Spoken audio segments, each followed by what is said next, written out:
Hello everyone, welcome to study tory. आज की इस वीडियो में हम पढ़ने वाले हैं क्लास 10 सिविक्स का चैप्टर 1 पावर शेयरिंग।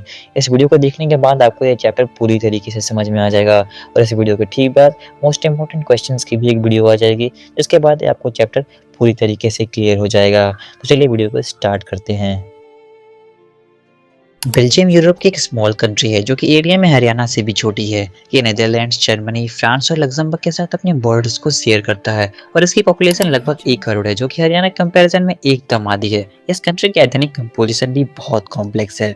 कंट्री की टोटल पॉपुलेशन में से 59% फ्लेमिश रीजन में रहते हैं और डच बोलते हैं, और 40% वैलोनिया रीजन में रहते हैं और फ्रेंच बोलते हैं, और बाकी 1% जर्मन बोलते हैं। बेल्जियम का कैपिटल है ब्रसेल्स, जहाँ सिचुएशन एकदम अपोजिट है। फ्रेंच स्पीकर जो पूरी कंट्री में माइनॉरिटी में है, वो कैपिटल में 80% के साथ कुछ ज़्यादा ही मेजोरिटी होल्ड करते हैं, और बाकी 20% कैपिटल में डच स्पीकर्स। लेकिन माइनॉरिटी फ्रेंच स्पीकर ज्यादा रिच और पावरफुल रहे हैं और इनका विरोध डच स्पीकर्स द्वारा लगातार किया जा रहा था। इनको इकोनॉमिक डेवलपमेंट और एजुकेशन का भी बेनिफिट मिल रहा था, जिसकी वजह से 1950 से 1960s तक दोनों कम्युनिटीज में तनाव बढ़ रहा था।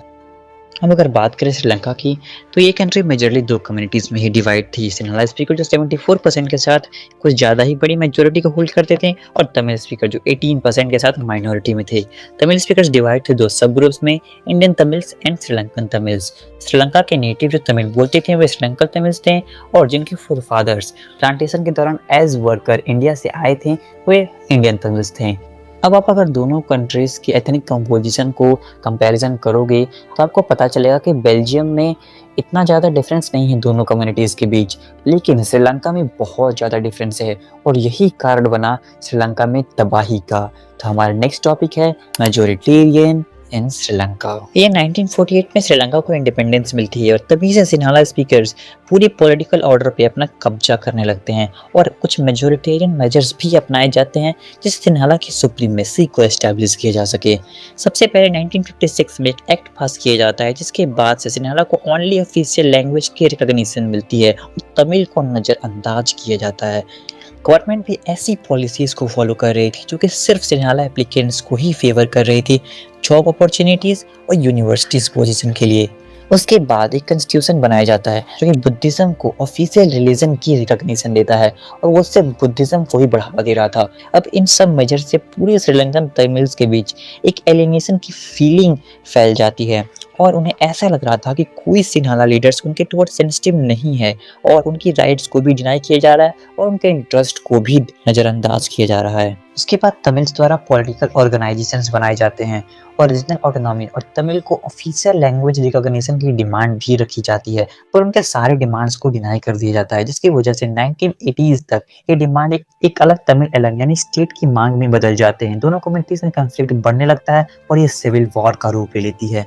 जब कंट्रीज के अंदर ही डिफरेंट सोशल ग्रुप्स के बीच वॉर होते हैं तो उन्हें सिविल वॉर कहा जाता है। इस सिविल वॉर की वजह से श्रीलंका में बहुत तबाही मचती है और इस सबका असर श्रीलंका के इकोनॉमिक डेवलपमेंट, एजुकेशन और हेल्थ पे पड़ती है, जिसकी वजह से श्रीलंका का एक्सीलेंट रिकॉर्ड जो था इकोनॉमिक डेवलपमेंट, एजुकेशन और हेल्थ में, उस सबको एक टेरिबल सेटबैक पहुंचता है जिसका अंत 2009 में होता है। अब हमारा जो नेक्स्ट टॉपिक है वो है एकोमोडेशन इन बेल्जियम, जहाँ पे इन सभी डाइवर्सिटीज को रिस्पेक्ट किया गया और एकोमोडेट किया गया, जिसकी वजह से बेल्जियम में ये सब नहीं सहना पड़ा। सबसे पहले 1970 से 1993 तक बेल्जियम के कॉन्स्टिट्यूशन को 4 बार अमेंड किया गया और इस अरेंजमेंट ने एनेबल किया था सभी को कि वो एक साथ एक ही कंट्री में बिना किसी दिक्कत के रह सकें।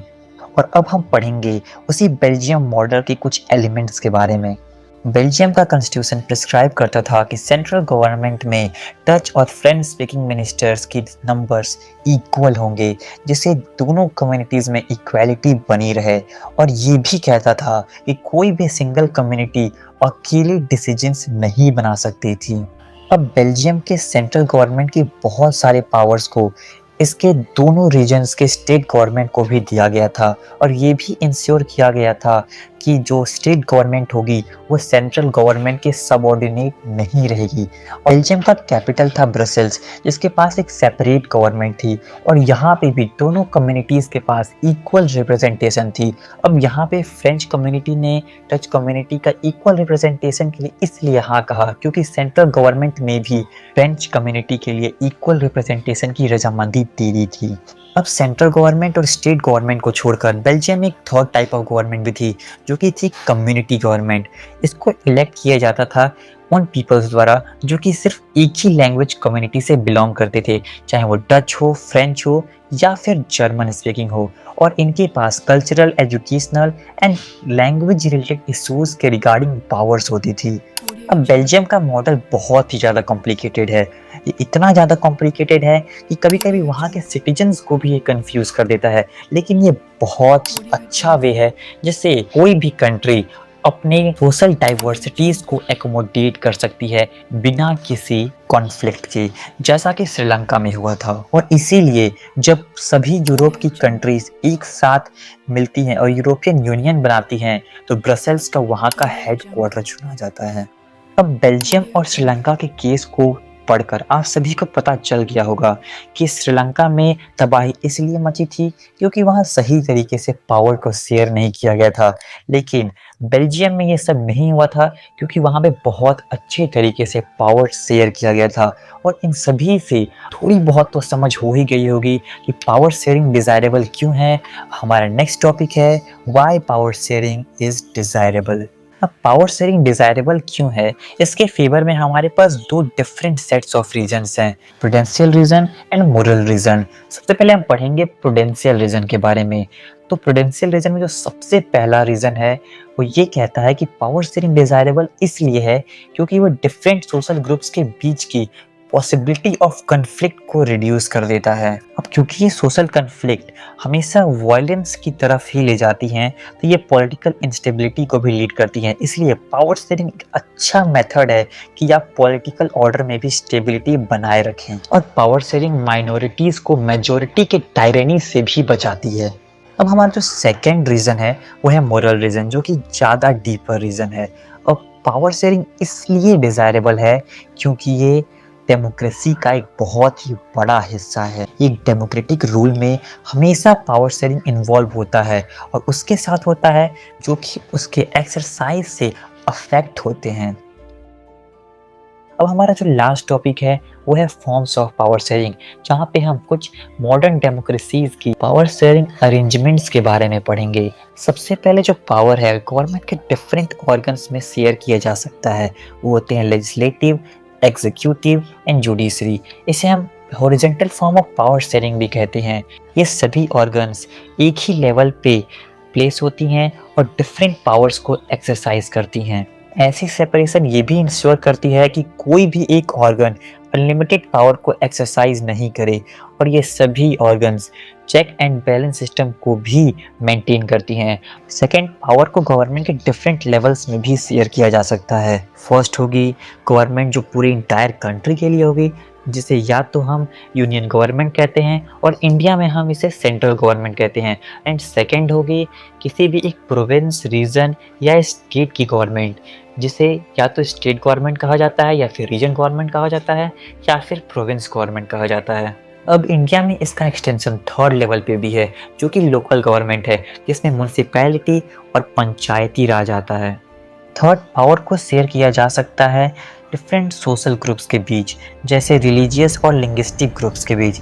अब बेल्जियम का कम्युनिटी गवर्नमेंट इसका सबसे बेस्ट एग्जांपल है। कुछ कंट्रीज़ में कॉन्स्टिट्यूशनल और लीगल अरेंजमेंट्स बने होते हैं जिससे सोशली वीकर सेक्शंस और वुमेन्स को रिप्रेजेंट किया जाता है लेजिस्लेचर और एडमिनिस्ट्रेशन में।